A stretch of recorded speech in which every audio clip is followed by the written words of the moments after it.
Hey guys, Matthew, and today I want to bring you guys a video on post-harvest nerf crafting and what it's going to look like. Now, this is not a meme video where I'm just going to be closing my eyes and slamming a bunch of exalts on items. I actually want to show you guys how harvest is going to be used going forward if they go through the nerf. Before I get going with the video, though, there is something I need to talk about.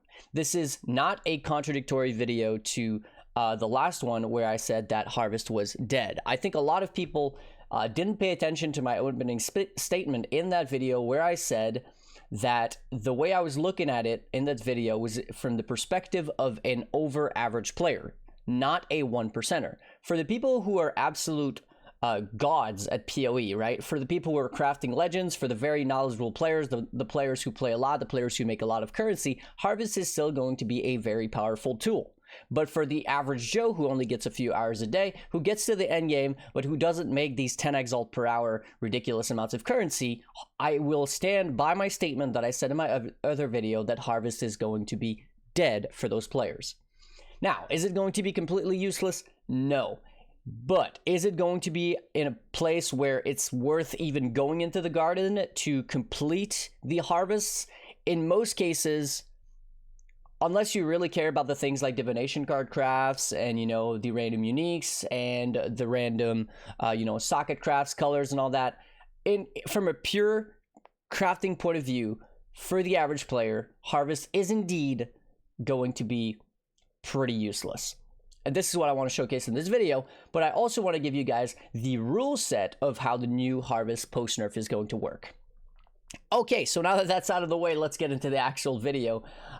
So, first things first, I do want to say something though, and that is that there is a little bit of an unclear statement here. They say, the Manifesto says that all annulment mods are going to be gone from the game, right? But they're keeping the ones that remove a non-specific type to a specific type. So, for example, non-cold to cold, non-fire to fire, etc. After that, they say that you are only going to be able to apply augments to non-influenced item. So, there's a little bit of an unclear, a little bit of a gray zone, gray area here where we aren't totally sure, depending on who you ask, if we are going to be able to use a non-X to X on an influenced item. Because I want to be fair and because obviously we don't know, I'm going to be doing this video with the assumption that you cannot use a non-X to X on an influenced item. Now, if you can use a non-X to X on an influenced item, things are going to change pretty drastically. But because we don't know, we're going to go with the assumption that we can't. All right, so let's get right into it. First off, we need to talk about the way that harvest crafting post-nerf is going to be nowadays. The new most important mod, which used to be augment a new influence, or for example, remove a random modifier and add a new modifier, right, of that type, are all going to be gone, right? There's no more removes, and augments are not usable on an influenced item. So what you can use on influenced items are reforges and rerolls. So here's an interesting modifier here, and this is basically going to apply to all of the different types: physical, cold, lightning, whatever. Reforge a rare item with a new modifier, including a caster, fire, cold, etc. modifier. Including is basically the equivalent of saying augmenting, right? It is going to be adding a new modifier. The thing is here, if you are going to be reforging your item, you are basically going to be breaking the item, right? Whatever is on the item is going to be disappearing, and it's going to be changed for a bunch of new modifiers, including, which means +1, of a modifier of a given type. But there is a way to take advantage of this, and that's basically what I want to explain in this video. Now, I'm not going to go through every single different things and crafts that you are going to be able to do this with. I want to give you guys the actual rule set so then you can go after and learn by yourself which modifiers you are going to be able to force on and which ones you are not going to be able to force on. So before that though, I do need to give a little bit of an explanation to the newer crafters among us, and that is basically very, very simple. There are prefixes in this game and there are suffixes. Now, I'm sure that most people understand this, but one thing that is basically overlooked by a lot of people is that there are some bench mods which allow you to basically manipulate your prefixes and your suffixes in a very interesting way.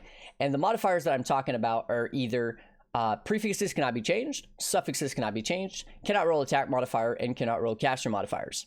Cannot roll attack and caster modifiers are very simple. It means that if you have this on your item and you, for example, used an exalt or something, there is no way that you are going to get a modifier that is locked behind either attack or caster modifiers. Now the tags are basically easy to see on PoE Ninja, or sorry, on PoEDB or on Craft of Exile. It's basically these little tags. So for example, on a body armor, there are not very many attack mods. There is critical, and that's it pretty much. There's attacks have critical strike chance.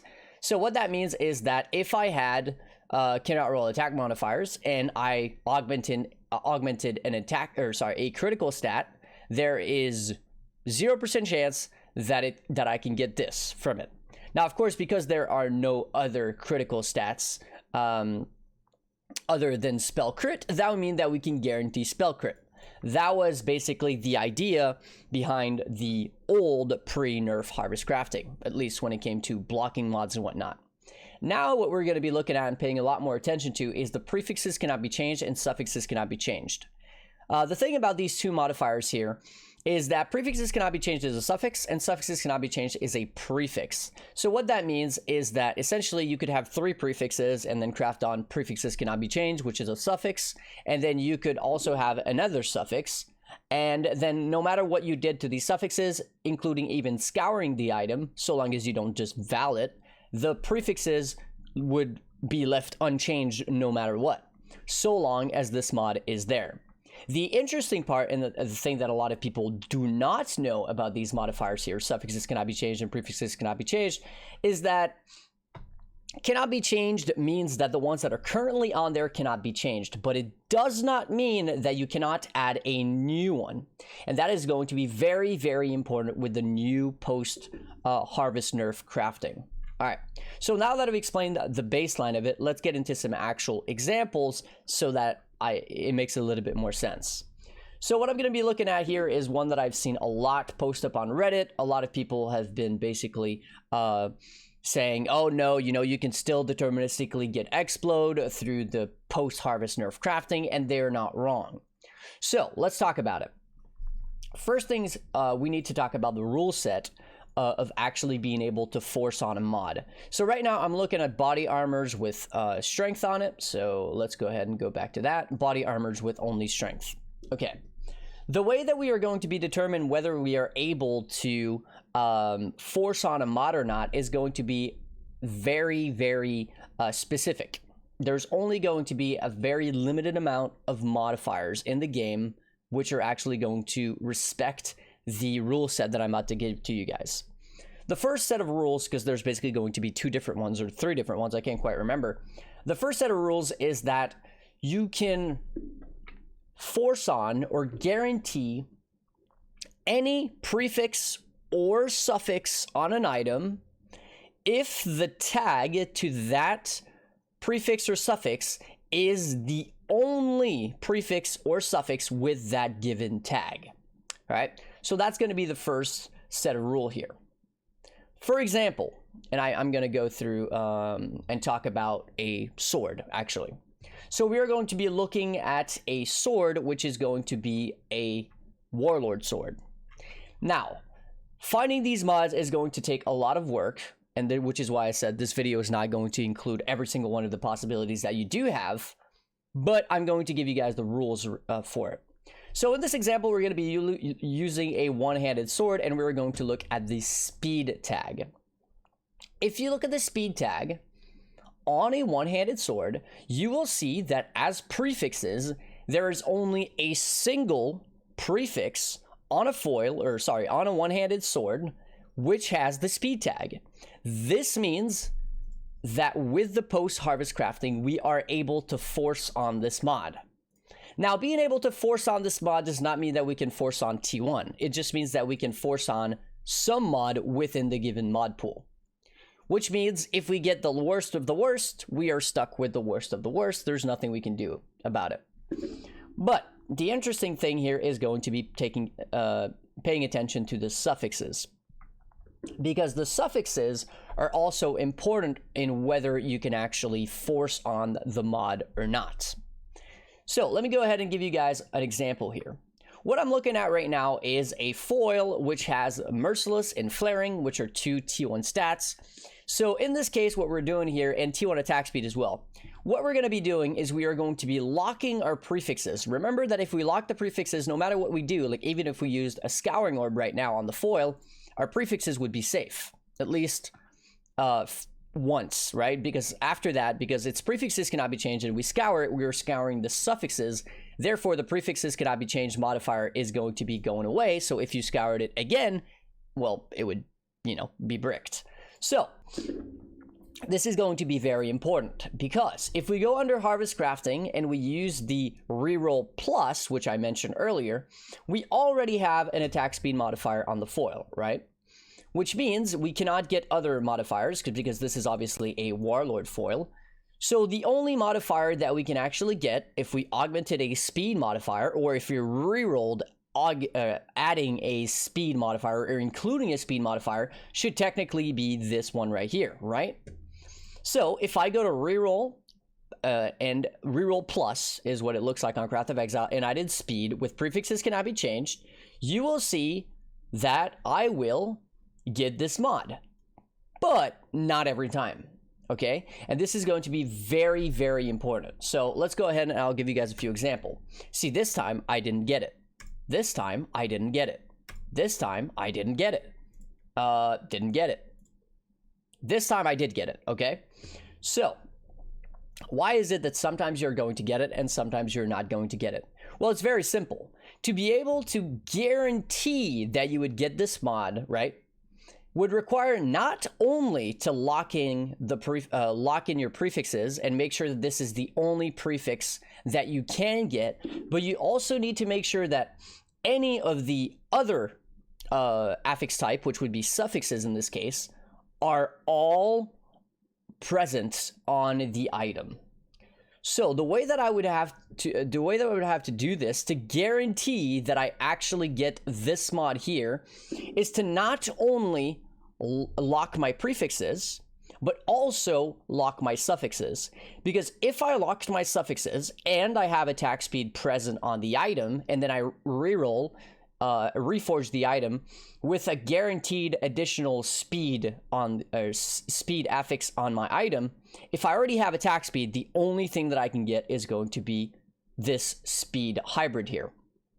Because of that, if I went with a foil that looks like this instead, where I have an open prefix, I can have up to 3 crafted mods, and prefixes cannot be changed, but also suffixes cannot be changed. Now, the only thing that I can get is going to be the hybrid attack speed modifier. Now, here's the problem. In any of those cases where you also have a suffix with that given tag, right? Or multiple suffixes sometimes, or multiple prefixes with the tag of the modifier that you're trying to force, is that you're going to need to lock in your prefixes, but also your suffixes. In the cases where you need to lock in your prefix and your suffixes, the issue is that you need to multi-mod, which means you're multi-modding, which is a suffix. Prefixes cannot be changed, which is a suffix, and suffixes cannot be changed, which is a prefix. That means that in those cases, in any given scenario, you can only force on a single prefix or a single suffix. That's it, right?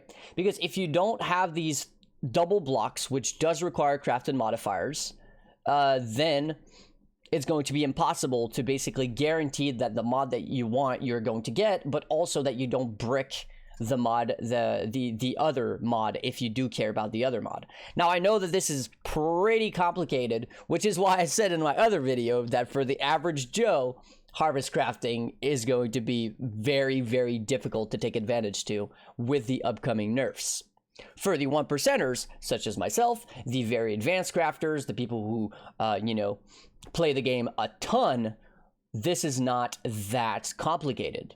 It's not that counterintuitive. But for, I'm sure, most of you guys watching right now, this is probably like absolute Chinese. But given enough time and practice on Craft of Exile, I'm sure that you can all figure it out pretty easily. Okay, so this was one example. Now let's go ahead and go to another example, and this is going to be a shield. Now, if you go with the shield and you look at defense modifiers on a shield, you will see that Shaper has only one suffix with the defense modifier tag. Crusader would not work because there's two of them. Redeemer would not work because there's also prefixes. It has to be Shaper. Now, remember what I said about the fact that if you have other stats, you need to have them locked in. Now, there's actually a little bit of an exception there. If the other stat that you have that has the same mod tag of the one that you're trying to get, if there are 3 of them, right? And this is going to be the second use case scenario. If there are 3, then the ability to get the other stat is not going to require basically to lock both your prefixes and your suffixes. It's only going to require you to lock in your prefixes because there's no suffixes that you care about, and because you have 3 prefixes already, which means even if you reforge, there's no additional random prefix or no additional random suffix that can show up because it's already locked into the fact that you have 3 affixes of that given type.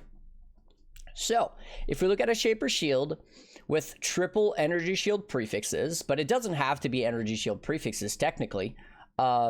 Let's say actually I could instead have a prefix which would be like cold damage, right? I could have cold damage and double energy shield instead. It really wouldn't matter. If I reroll with prefixes cannot be changed and I reroll plus defense modifier, that means that these prefixes that I have, the 3 of them cannot be touched, right? Even if I'm reforging, because the prefixes cannot be changed. But there's only one single option whenever I augment a defense modifier as a suffix. So what's going to happen is that it's going to keep my prefixes and allow me to get this modifier. But it's not necessarily going to guarantee that I have no other suffixes, I guess is what I'm trying to say. So if I do this and I reroll with, this, it's not going to guarantee that I'm not going to get a bunch of random suffixes on top of keeping my prefixes. See, in this case, I got mana when you block and I got lightning resistance. So if I wanted to guarantee that I get only this modifier here, I would actually need suffixes cannot be changed, which goes back to the other example that I just talked about with the foil, where I would also have to lock in my suffixes through prefixes cannot be changed. That would require me to multi-mod the shield. And not only would it require me to multi-mod it, it would require me to give up one of these prefixes. So if I was to showcase what that would look like, it would look like this. Prefixes cannot be changed. Now I've got 2 suffixes, and then suffixes cannot be changed, which is a prefix. And now I've got 3 prefixes. So if I reforge, it can't touch my prefixes, it can't remove any of my suffixes, and it can only give me a suffix. Now you would think so, you would look at this and be like, why would you ever do that, right? It doesn't really make sense. Well, the idea of going with that given strategy is that, well, you're going to have an option of multi-modding the item with, for example, let's say you had percent energy shield and hybrid percent energy shield. You could actually go ahead, let's go ahead and showcase an example like that. Let's say you had percent and then hybrid percent, and you went through the strategy of locking both your prefixes and your suffixes, you could actually remove all of these modifiers, and then you could multi-mod, say, I don't know, something like intelligence and quality, right? And then you could also go ahead and benchcraft another prefix, which would more than likely just be energy shield, right? So in this case, you could end up with a pretty damn decent shield, where you get control over more than just, yes, I'm guaranteeing to get the ES on block modifier as a suffix, but I'm also giving myself some leeway with potential prefixes, with potential crafted mods. So this is the second example, or the second use case scenario, where you would basically need to have 3 modifiers of either prefix or suffix, and then a single modifier of the other affix type, which you have none of, that is basically going to be guaranteed. All right. Now let's go into another use case scenario, and that's going to be the last. Like I said, there's 3 use case scenarios. And the last use case scenarios is when you have an item where you have, at most, only 3 of a given affix on the item. No more, no less. It needs to be 3. So let's go ahead and look into that. So a perfect example with that would be Explode. If you look at Explode on a Crusader chess piece, you will see that there is only 3 physical mods which have the physical tag, sorry. So this respects it. If there was even a single suffix where the physical tag would be present, this would not be guaranteed. So you need an item that has 3 mods with 1 given tag as either a prefix or suffix, and that the other affix type is not present with that given tag. So it is, again, a very specific use case scenario.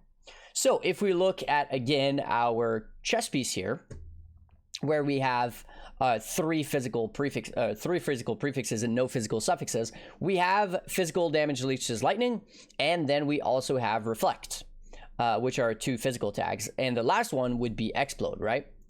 Well, the way that we would do this is, again, is reroll plus. Since we have prefixes cannot be changed on the item, if I do reroll plus, it can't touch my prefixes, but it's guaranteeing to give me a new physical affix. And since the only physical affix that is possible to show up is going to be a prefix, which is Explode, I'm guaranteed to get it.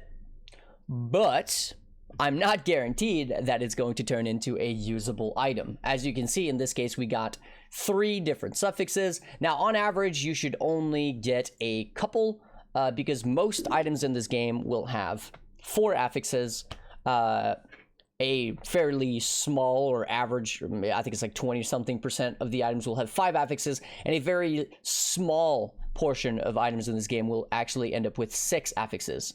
Now, it seems like I'm being pretty unlucky. I just keep rolling 6 affixes, but there you go.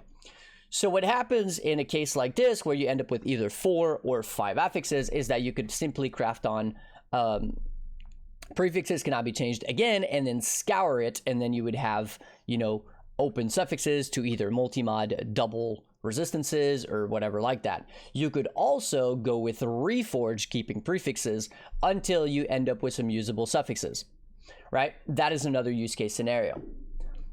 But there's only a bit of a problem. We know that any sort of removes are getting, you know, removed from the game. And the issue with that is that if I end up with physical reflect, physical taken as lightning, and then explode, do I actually have a usable chess piece? Well, clearly not. I can't even I can't even craft life on it. I can't do anything with it, right? It just has explode, and that's it, right? So how can I go about removing the rest? Well, if I'm looking towards making a chess piece which I can use an Awakener's Orb on in order to, you know, put it with another chess piece, the only mod that I need to get rid of is the Crusader mod. So what I can do in that specific case is use a Maven Orb. If I use a Maven Orb, there's a 50% chance that it's going to get rid of this and elevate this, and there's a 50% that is going to do the opposite, and I'm going to lose my Explode, which means I need to go back to the drawing board, do the same thing again, and then get my Explode back on so that I can Maven Orb it again. If I wanted to just use it as a chess piece for myself, where it doesn't need to be that crazy good, I still need to get rid of the reflect in order to at least craft life or energy shield or whatever. So then I need to annul. In that case, there's a 1 in 3 chance that you end up bricking it through removing the explode with your annuls. But I don't think you would ever really want physical damage physical damage taken as lightning, as that is probably just going to end up getting you shocked and therefore killed easier. So you would want to get rid of both, in which case it's a 1 in 3 to brick it, followed by a 50-50. Meaning, in my opinion, getting a chess piece with explode in this specific method is pretty awful. I would not recommend it whatsoever, due to the fact that you are basically spending 2 exalt for prefixes cannot be changed. And then if you want to make it into an Awakener's or Awakener's orbable chest, you need to Maven Orb or annul it for a 50-50, which means on average you're going to need to craft this on and do this whole thing twice, which is 4 exalts on average just to get a chest piece that is either woke orbable with Explode, or a chest piece that you can craft life on. In my opinion, very, very bad method of getting Explode in Trade League. Now, for solo self-found, it's a lot easier to find a chest piece like that, or to find a modifier, which is going to be reroll plus physical, and to put on 2 exalts for prefixes cannot be changed, and 4 exalts on average. It's going to be a lot more easy to do that than to go with the other strategies that I'm about to talk about when it comes to that specific modifier, which is Explode. In my opinion, the best way to actually go about crafting an Explody chest with the nerfs upcoming is going to be Jagged Fossils. Now, the reason for that is that, well, it's only 120 Jagged Fossils, which on average are 1 or 2 chaos each. Let's just say 2 chaos each. That's 240 chaos. In recent leagues, exalts have been around the 100 chaos mark.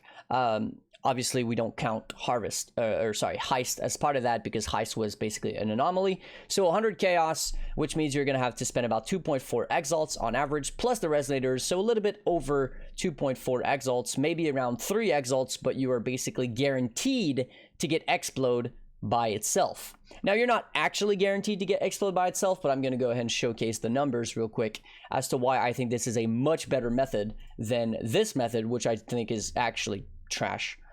To be honest. So 120 Jagged Fossils in order to get Explode. Now the thing is, if you want a woke orbable chest, you need to have no other influence prefixes and no other influence suffixes. If you also want to be able to craft on life, you also need open prefixes. Jagged Fossils basically don't really have any effect on any prefix other than Explode, Fizz Taken as Lightning, or Reflect. The odds when getting Explode to also get, let's say, Reflect, or physical damage taken as, if I go ahead and put these two under the same column, is every 125. Every 125 fossils. What that means is that on average, when you do get Explode, you are probably going to also get one of the 2 other modifiers. But the vast majority of the time, it's going to be Reflect, which is not an influence mod, which means your chest piece is going to be ready to be woke orbed, right? If the goal is not to woke orb the chest, well, because Reflect is only 1 prefix, you are at the very least going to be able to craft on life. So what's the odds of getting all 3 of these modifiers on a given chest piece? Over 1,000 Jagged Fossils.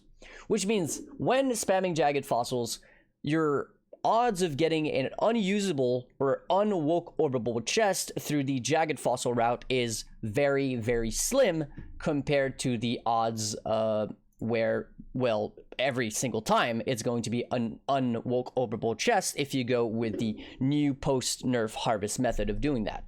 Again, this is assuming that non-X is not available, because if that's available, then it saves you that 2 exalt from locking in your prefixes. You won't have to do that anymore. You can just do non-X, and in that specific case, because that is so cheap, I would say that the harvest method would still be better. But since we don't know that, and we're assuming that we cannot use non-X on influenced items, that method, again, is pretty bad. So, now let's look at what's the odds that when using Jagged Fossils, you get any of the other influence modifiers, any of the other influence prefixes. Well, it's 559 Jagged Fossils, which again, since it's only 120 on average to get Explode, means that the vast majority of the time, if you're using fossils to get Explode on your chest piece, you are going to get a chest piece which you can at the very least use for Awakener orbing purposes. Same thing with the suffixes. The odds of getting any suffix from the Crusader influence is 1 in 916 Jagged Fossils alongside the Explode. What that means is, again, the odds when spamming Jagged Fossils to get a chest piece which you can actually work with is pretty damn high, versus this method, which is pretty awful. So if I was to recap the video, there's basically 3 use case scenarios for harvest. either you need to have 3 of either prefixes or suffixes with a single given tag on an item. When you do that, you basically will get 2 of those tags on the item, lock in that affix type, be it prefix or suffix, and then do reroll plus. That is going to guarantee that you're going to get the last of the affix which has the tag. This is the example I use for Explode. The other example is that you're going to take an item which basically has a single tag where a single affix with a given tag as either a prefix or a suffix. If it has both a prefix and a suffix, you are going to need to lock in both your prefixes and your suffixes in order to guarantee it. If your prefixes or suffixes are not locked in and the given tag is available in both places, you are basically not going to guarantee that you get one of them, because there's always going to be the odds of getting the other.